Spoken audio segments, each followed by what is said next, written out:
Hello students, class 10th maths के MCQ से घबराना अब बंद करिए क्योंकि आज से मैथ्स होगा super easy, fun and full scoring.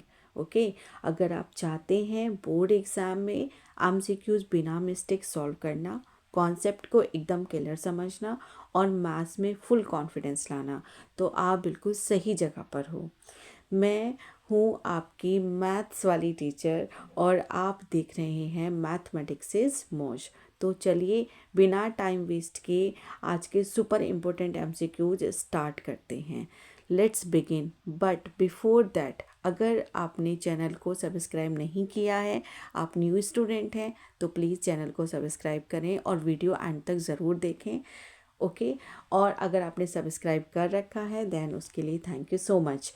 One more request, आप पहले क्वेश्चन को रीड करेंगे, उसको समझेंगे, वीडियो को पॉज करेंगे, राइट, क्वेश्चन का आंसर सोचेंगे और कोशिश करें कि कमेंट बॉक्स में फटाफट उसके आंसर्स लिखें, बट कॉपी पेन लेकर ज़रूर बैठें, है ना, क्योंकि बिना उसके कुछ क्वेश्चंस ऐसे होते हैं जो सॉल्व नहीं हो पाते हैं। Okay, so let's begin now.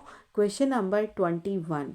One more thing, मैं इसके बाकी के जो क्वेश्चंस हैं, क्वेश्चन 1 to 10, 11 to 20 के 2 वीडियोस ऑलरेडी अपलोड कर चुकी हूँ, जिनके लिंक मैंने डिस्क्रिप्शन बॉक्स में रखे हुए हैं, तो आप वहाँ से जाकर चेक कर सकते हैं। मतलब ये जान लीजिए, अगर आपने ये क्वेश्चंस कर लिए ना, तो रियल नंबर का कोई भी क्वेश्चन आ जाए आप बोर्ड एग्ज़ाम में गलत नहीं करेंगे।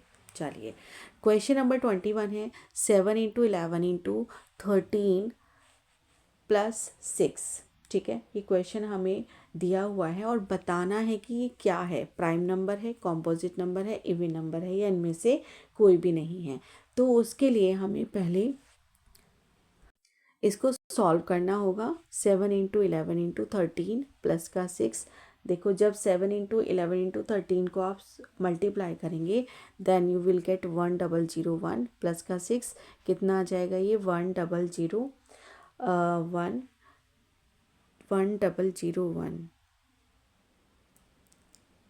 का आएगा। इट इज़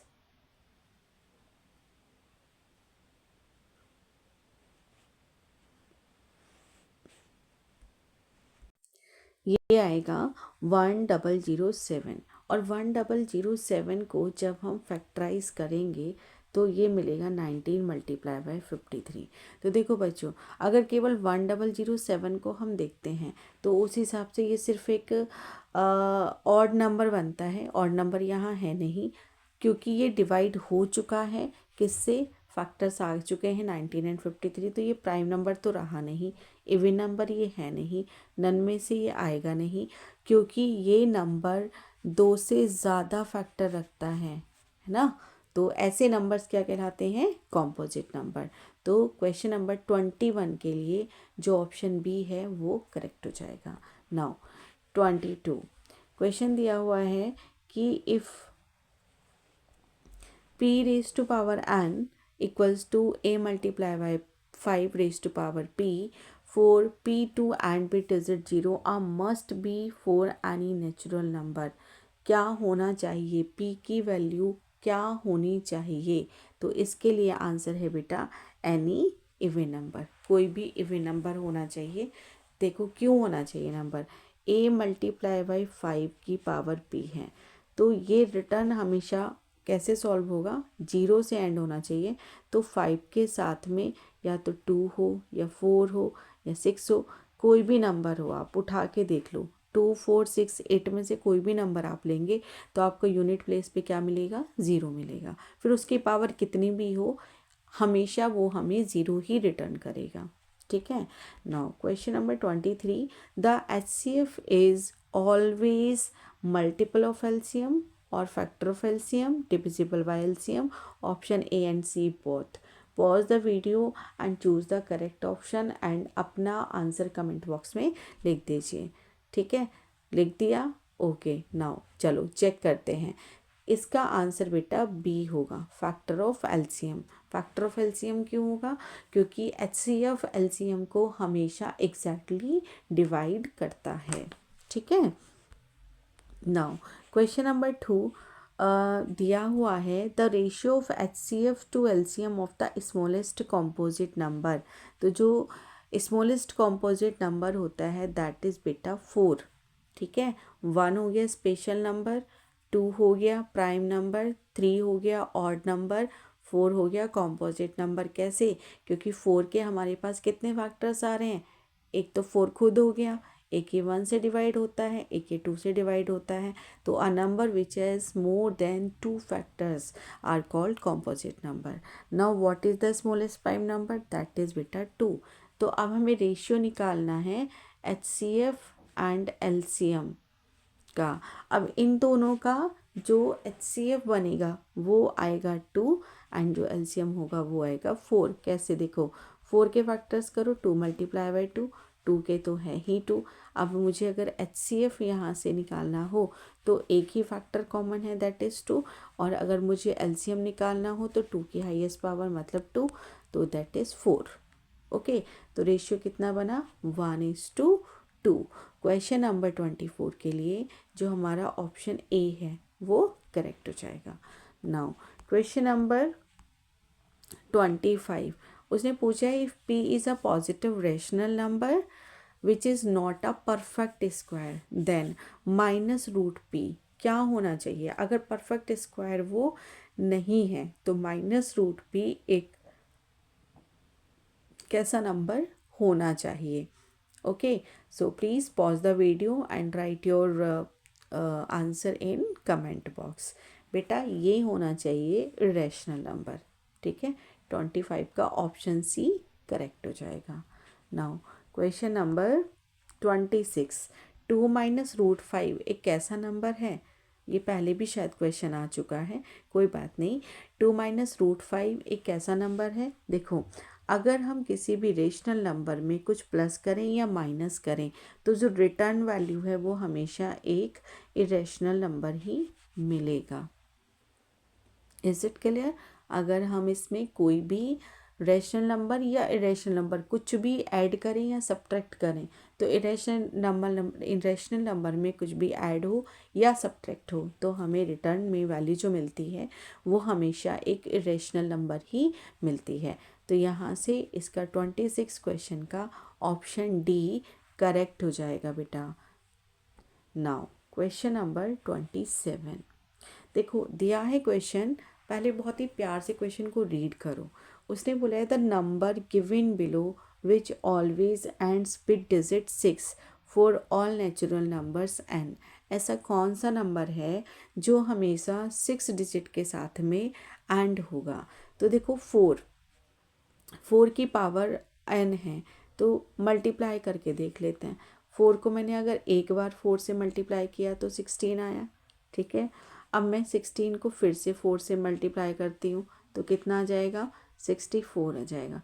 तो ये तो कैंसिल हो गई बात, क्योंकि यहाँ पर डिजिट क्या आ गया, 4 आ गया। ये तो पॉसिबल नहीं है। अगर 2 की पावर n की बात करें तो पहली बार 2 को 2 से मल्टीप्लाई करोगे तो 8। ये तो यहीं हमारी बात गलत हो गई। ठीक है, ठीक है, क्योंकि हमें क्या चाहिए यूनिट प्लेस पर 6 चाहिए। अब क्या है 6 की पावर n है तो देखो 6 को 6 से मल्टीप्लाई करोगे 36, फिर 6 से मल्टीप्लाई करोगे तो यहाँ पर 6 टाइम 36 का 6 कैरी ओवर 3, 6 3 टाइम 18 + 3 21, 216, फिर से 6 आ रहा है यूनिट प्लेस पर। तो आप अगर इसको कितनी बार भी आप 6 से मल्टीप्लाई करोगे आपको यूनिट प्लेस पर हमेशा 6 ही मिलेगा। सो बेटा इसका ऑप्शन जो है वो सी करेक्ट होगा, 6⁻n। क्वेश्चन नंबर 27 के लिए 6⁻n करेक्ट होगा। नाउ क्वेश्चन नंबर 28, क्वेश्चन दिया हुआ है √2 - √5 और ब्रैकेट में √5 + √2। तो इसको थोड़ा सा हम चेंज करके लिख सकते हैं। √2 - √5 है और दूसरे ब्रैकेट में √2 + √5 कर दिया मैंने। ऐसा करने से मुझे फॉर्मूला मिल गया कौन सा, a - b a + b, जो कि क्या होता है a² - का b²। बस इसी का ही हम बेनिफिट यहाँ लेंगे। क्या होगा, √2 का स्क्वायर - √5 का स्क्वायर, ये आ जाएगा 2, ये आ जाएगा -5, कितना मिला -3। अब -3 क्या है, इरेशनल नंबर तो बिल्कुल नहीं है, इक्वल्स टू 0 तो बिल्कुल नहीं है, माइनस लग रखा है तो नेचुरल नंबर भी नहीं है।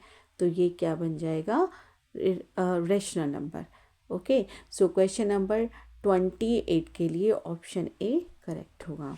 नाउ क्वेश्चन नंबर 29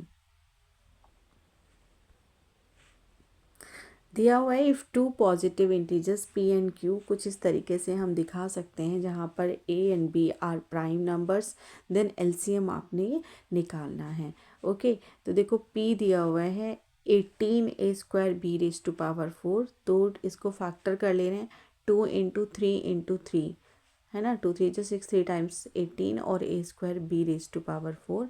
इसको मैं और अच्छे से अगर लिखूँ तो 2 रेज टू पावर 3 की power 2 a² B raise to power 4।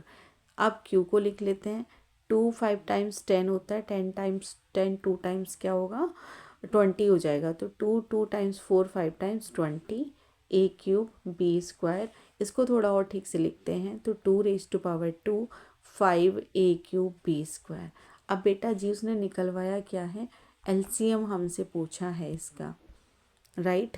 तो देखो दोनों ही एक्सप्रेशन में, इसमें और इसमें, highest power of 2 is 2 raise to power 2, एक तो ये आ जाएगा, and highest power of 5 it is 5, and highest power of 3 it is 3 raise to power 2, और साथ में हाईएस्ट पावर ऑफ ए की हाईएस्ट पावर कितना है, यहाँ a² है, यहाँ कितना है a की पावर 3 है, यहाँ b की हाईएस्ट पावर कितना है b की पावर 4 है।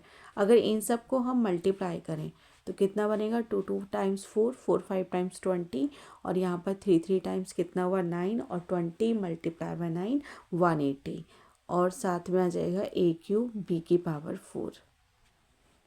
ठीक है, ऑप्शन चेक करिए कौन सा है। ऑप्शन बनेगा option D, 180 a³ v raise to power 4। Now today's last question is, check करते हैं। चलिए, क्वेश्चन है, if p and q are natural numbers and p is the multiple of q, then what is the HCF of p and q। HCF क्या होगा p और q का, तो यहाँ पर गौर करने वाली बात यह है कि p is the multiple of q, p क्या है, मल्टीपल है q का। तो क्या होना चाहिए, आंसर जल्दी से कमेंट बॉक्स में लिख दीजिए अगर आपको समझ में आ गई है बात तो। बेटा इसका आंसर होगा 30, सॉरी CQ, है ना, इसका आंसर होगा ऑप्शन CQ। ओके जी, so we have done today's 10 questions. Okay, and video अगर पसंद आया हो तो बच्चों लाइक शेयर एंड सब्सक्राइब करें, अपने ज़्यादा से ज़्यादा दोस्तों को हेल्प करें। ठीक है, चैनल सब्सक्राइब करना ना भूलें, कर दिया है तो thank you so much, right.